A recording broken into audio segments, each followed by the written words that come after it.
You don't always reply to messages right away, not because you don't care, but because your mind feels quieter when no one is pulling your attention. You've noticed something. The more time you spend alone, the more you feel like yourself. No pressure, no pretending, no adjusting your personality just to fit in. And that confuses people.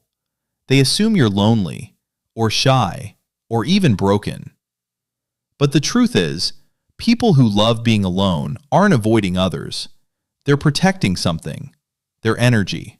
Because not everyone realizes this, but being around people constantly can be exhausting, especially if you feel things deeply. You pick up on tone changes, small shifts in behavior, unspoken tension. Even silence can feel loud. So when you step away, it's not isolation, it's relief.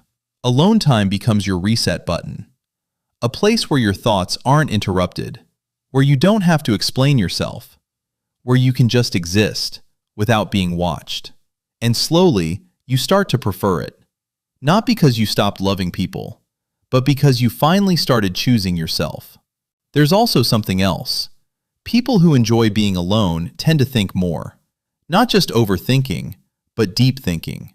You reflect, you analyze, you replay moments in your head, not to torture yourself, but to understand. And that kind of mind needs space.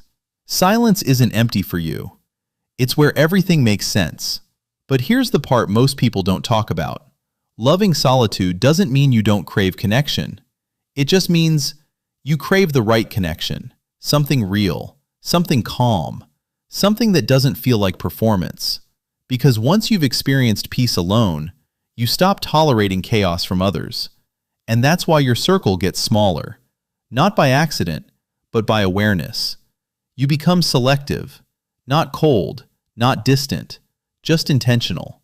And yes, sometimes it does get lonely. But it's a different kind of lonely. Not the kind that comes from being alone, but the kind that comes from not feeling understood. And that's why you choose solitude again.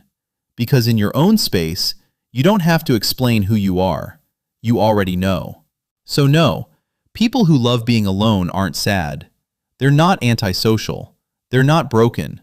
They've just discovered something most people haven't. Peace is addictive.